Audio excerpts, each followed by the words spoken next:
Good morning, everybody. Thank you all for coming to the press conference that we have each Wednesday morning after our Tuesday city council meetings. If y'all will indulge me for just a minute, I'm going to come to you first as Mayor Potts. I am the proud grandfather of a new granddaughter who arrived last night at about 8:30. She is doing just fine.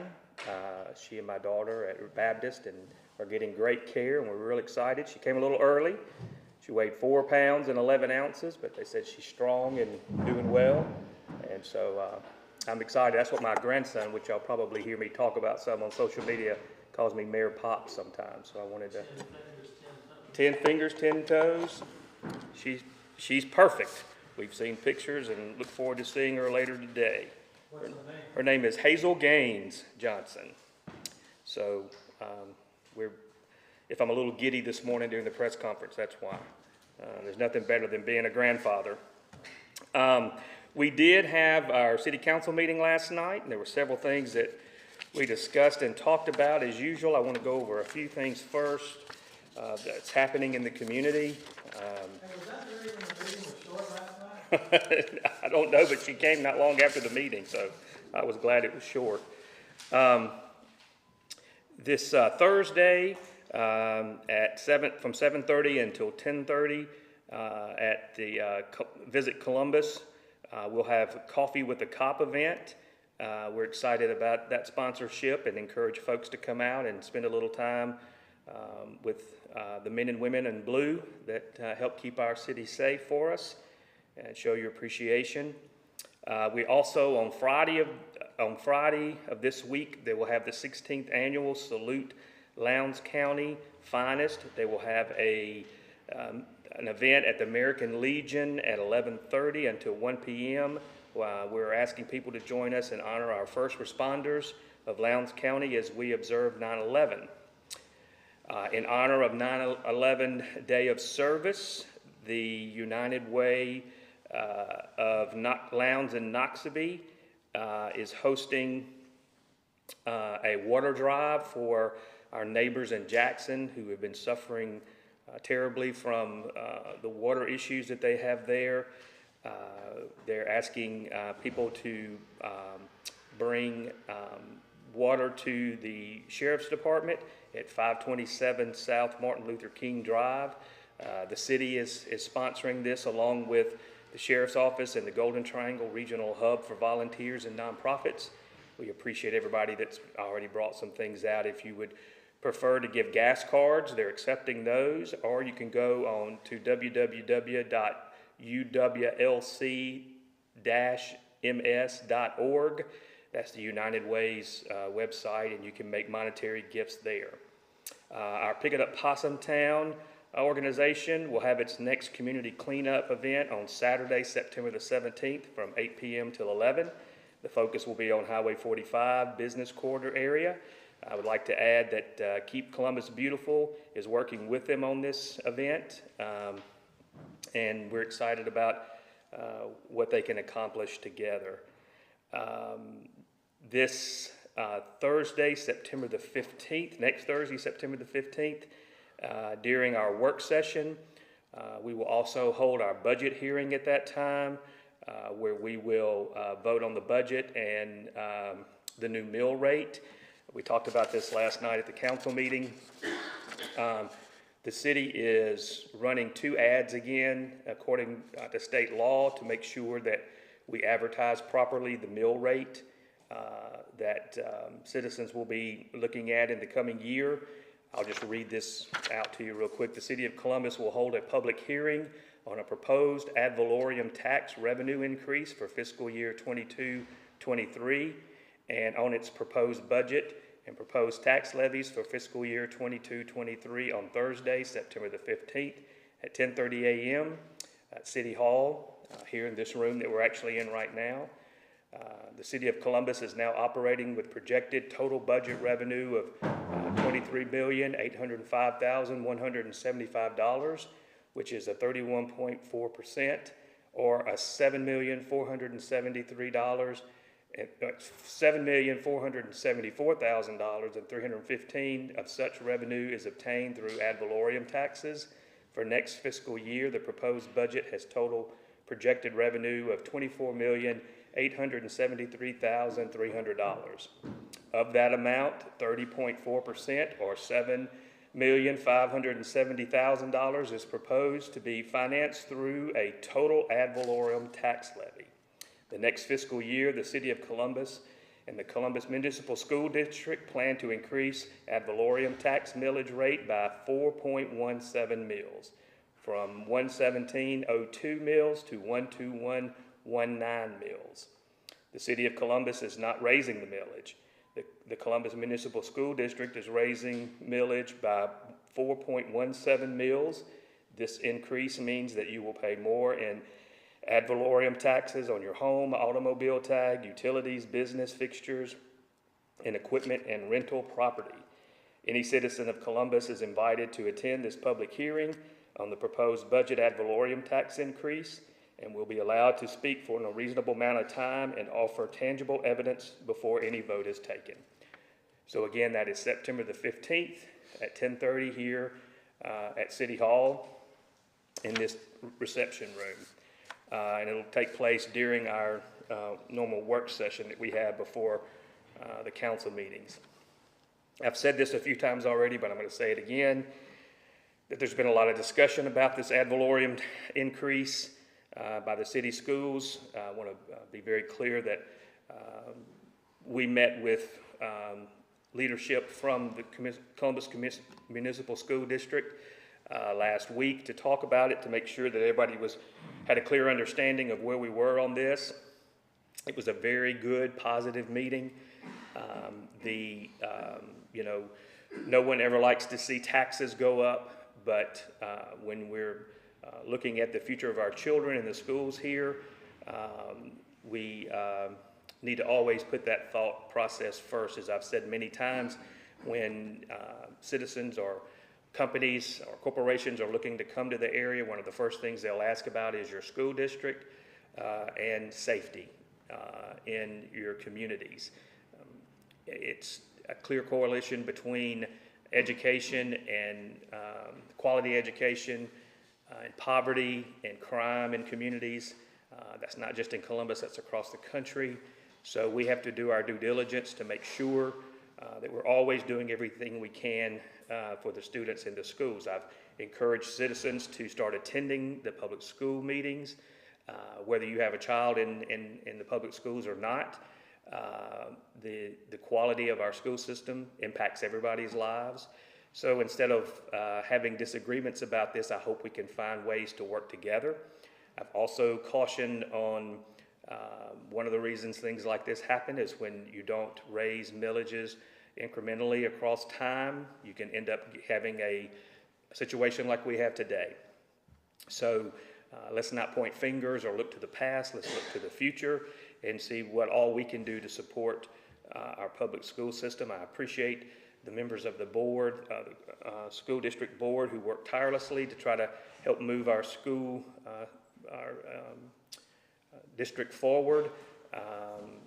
It's never easy to do that work, but we always must be supportive. We've had some really good superintendents that have served our school system. Dr. Labat just resigned, but we have a new superintendent, interim superintendent, who has experience in the area, and because he's from here originally. So we're just going to all try to move forward and work together for the betterment of our children. Let's see if I have anything else. Oh, I wanted to remind everybody that citizen input, board applications, job applications can be found on our website at thecityofcolumbus.org and can be picked up from the table at the front entrance of City Hall. Permits to hold community events, block streets, are also on our website and can be picked up from the police department. If you're going to have an event like that, you need to start with the police department before you send it to City Hall. Can y'all think of anything else I'm missing that's coming up? Oh, yes.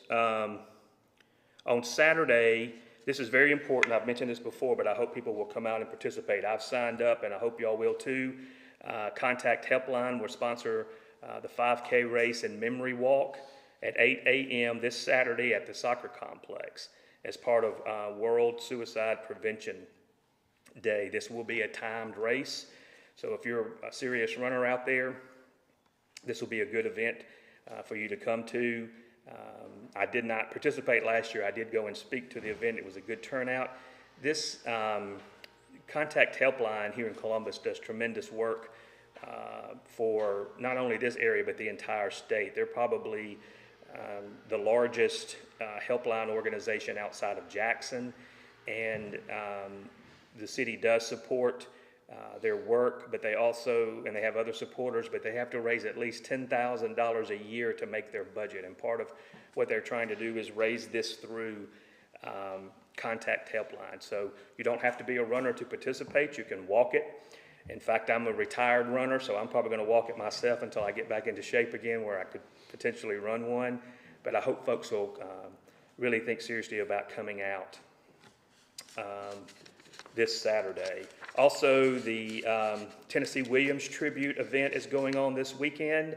I think things start off Friday with a Stella Shouting Contest at Hollyhocks downtown, which is always a favorite event in Columbus. They are having performances of Cat on a Hot Tin Roof that will be performed at Columbus Middle School. I think the tickets are $10. We've had a lot of local actors that have been working hard in preparation for this. This is also an event that is put together by volunteers in the city that in the past has brought a lot of visitors in during this time that get to see Columbus put their best foot forward in celebrating who many believe to be the best playwright in America. Tennessee Williams was born here. So a lot of local folks work really hard on these types of events, so I hope that people will come out and support them. And I think that's everything on that. So let's go over a couple of things from last night's meeting. One of the things I was very excited about, I mentioned to y'all early on that I have a strong interest in helping support early childhood education here in Columbus. We have a lot of different organizations who are working in that area. The W has a wonderful program. There are many preschools throughout the city. But what we want to make sure of is that parents know where they can go for resources to help with young children, preschool age. It's imperative that we do all that we can to try to help make sure these kids are getting especially in reading, early intervention in reading at a young age. This summer, we, through the Mayor's Early Childhood Development Coalition, we were able to have a group here that taught classes in reading through Mission Acceleration, a program that the state of Mississippi started. It was the first time we were able to bring it to Columbus. Because of the efforts that we did with that and our other plans in trying to bring people together in the city on this issue, on this topic, the Children's Foundation of Mississippi Early Childhood Planning awarded us a grant that the council accepted last night for $2,000 to help us try to move this program forward.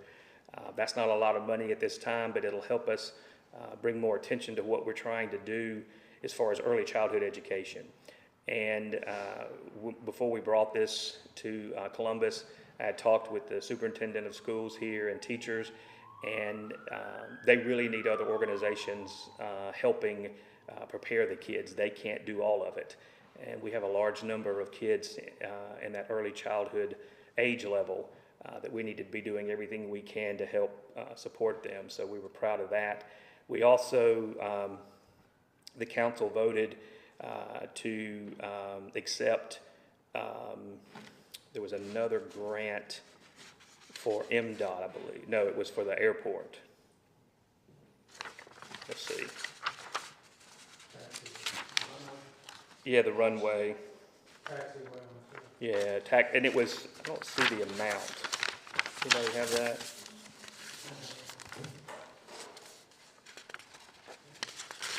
I think it was 22. Here it is.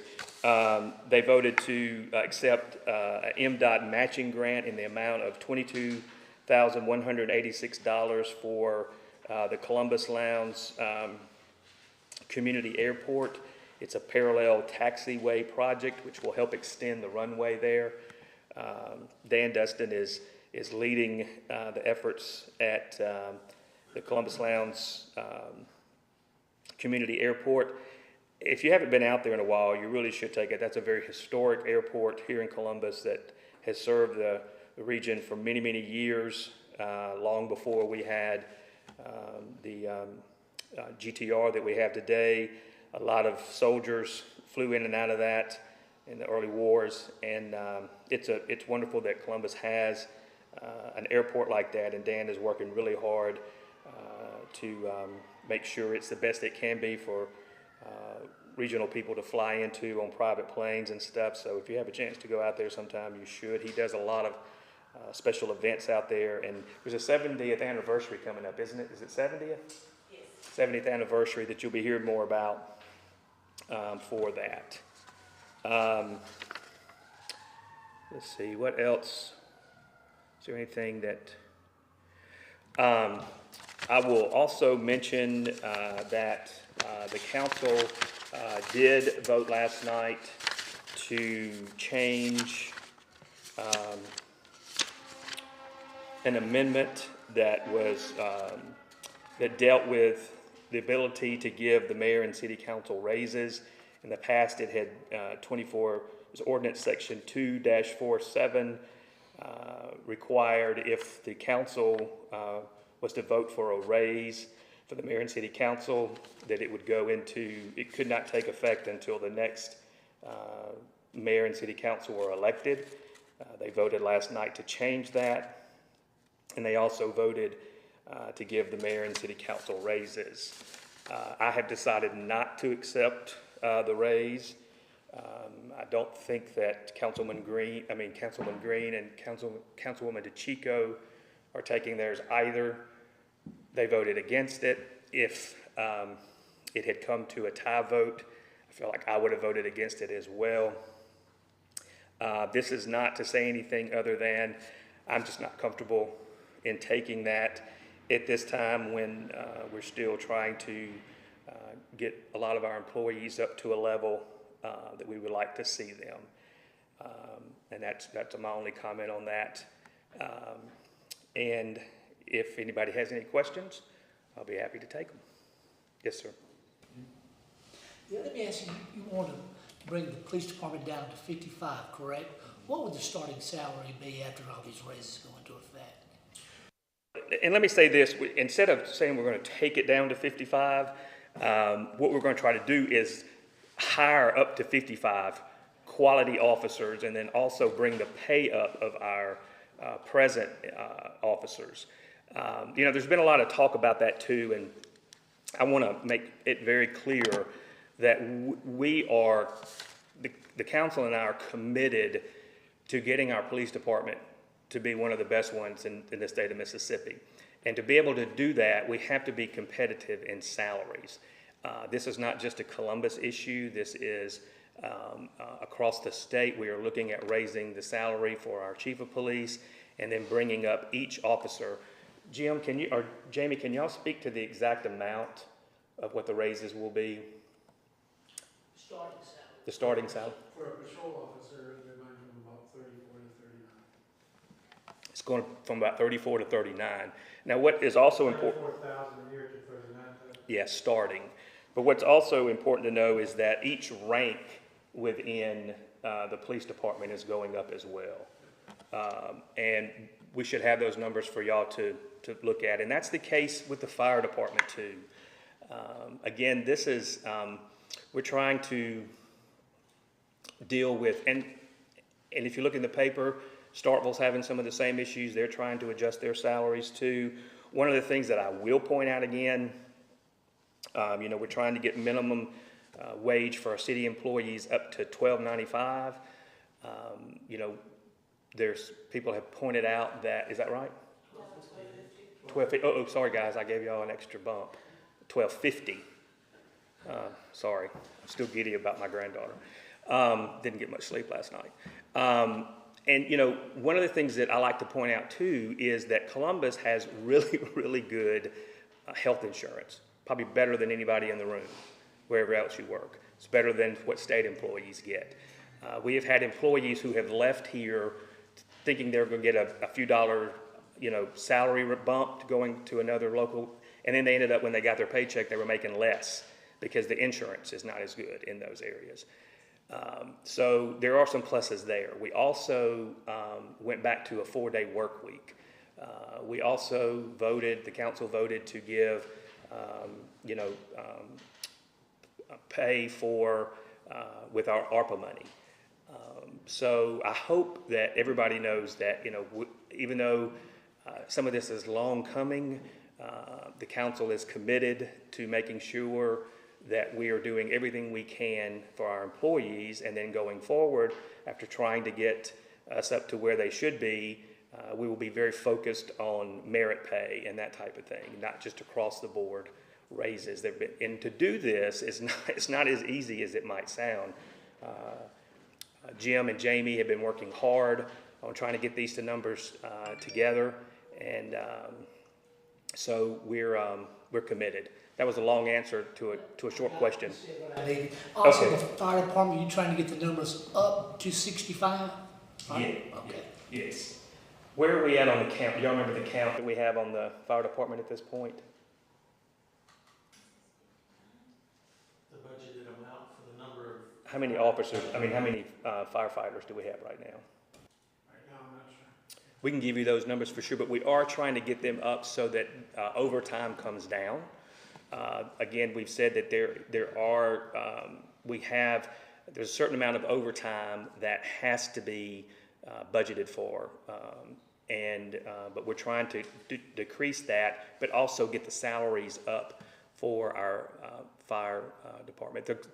The police department is the last department to get raises, and that was a few years ago. And I think the goal at that time was to give the fire department a raise the next time, and they were unable to do it because of budget issues, and of course that, you know, can affect morale and that type of thing. And so we're trying to address that.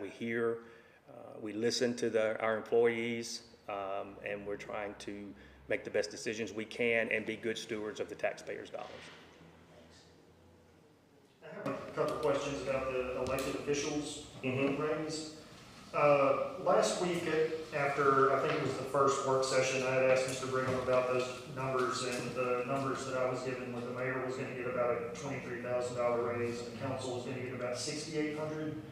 And then last night, the actual motion that was made was for $10,000 for the mayor and $8,000 for the council, and I was just trying to get some explanation about what changed in the intervening week.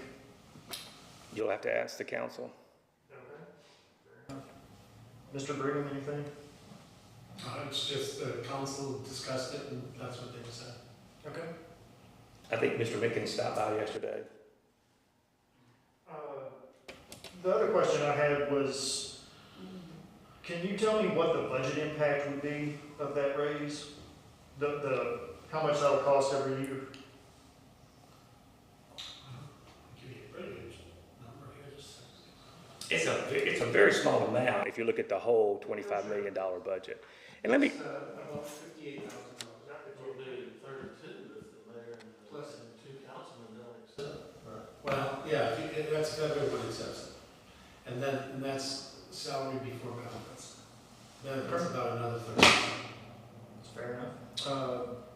I spoke to Councilman Green and Councilwoman DeChico last night, and they both said they were going to turn down the raises. But they also both floated the idea of, instead of simply turning them down, that they would like to see the amount that they would be given as a raise redirected to another city department. But they weren't sure if that was possible. So is that a legal thing that could happen? If it's paid to them and they want to make a donation back to the city, I would say that's legal, but for them to direct it without it coming into their pocket, I think that would require the majority council vote. And look, let me say this too. I know that you like to find headlines and stories that'll get clickbait on social media. The raises, everybody's entitled to their own opinion on those. But don't forget that all the state officials got raises this year, from the governor on down. The city of Starkville is getting raises.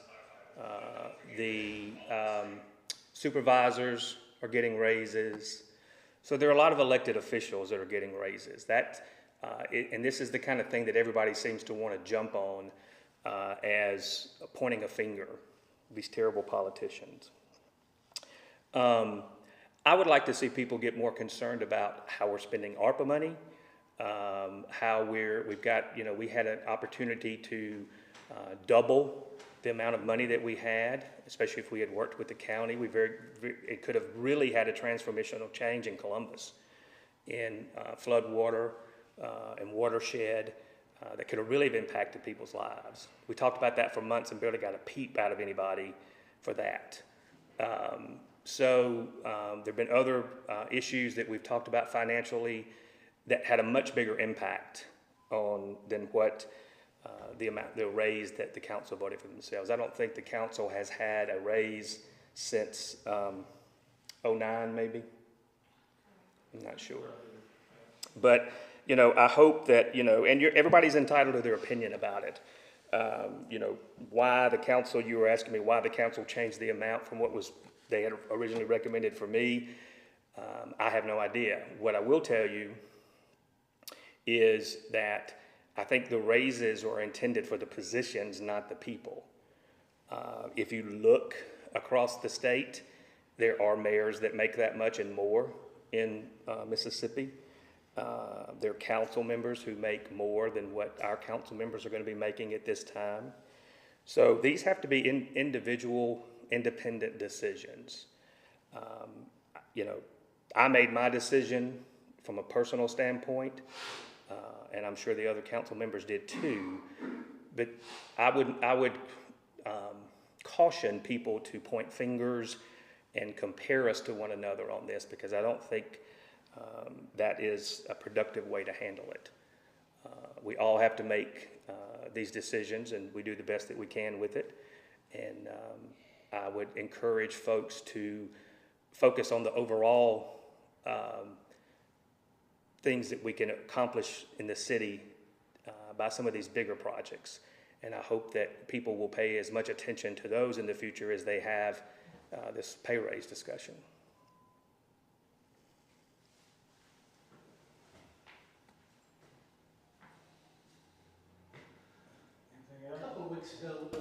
A couple of weeks ago, you mentioned you were having problems with them cutting these right-of-ways. Has Yes, that problem I still have a problem. has not been resolved? Well, we've gone back to cutting some of it, but no, it has not been resolved. We've gotten a little further down the road as far as information. I'm still trying to get some, I think the last report that I made on it was MDOT shows that they made payments to the city up until 2016. We've not been able to find evidence of that.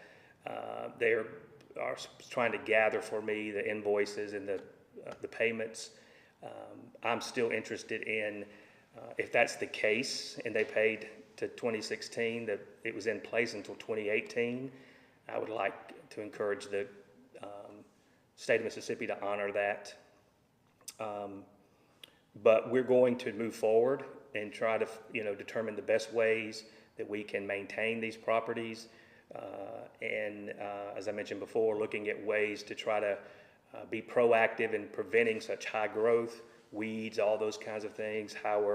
Do we outsource some of this, just as the state of Mississippi outsources? Yeah, we're still working on it. So why won't they cut the right-of-way? Well, it's according to law, they don't have to. That because of the size of the city, we have a population of over 10,000, that it falls on us to have that responsibility. They were telling me they weren't quite sure why they ever had the special contract with the city. They also told me that other cities who We're not maintaining it. Larger cities, they still cut it. They don't skip around them. So it doesn't seem like we have a real solid policies for maintaining, the roadways. I think they only cut 2 or 3 times a year. And so if you drive around the state, the grass is pretty high on some of the roadways. But we're going to try to find ways to, make sure that the grass within the city limits that is owned by the state is as groomed as well as we can from a financial standpoint and also, from a manpower standpoint. So we'll keep you updated on that as I learn more. Anything, Brian? I'm good.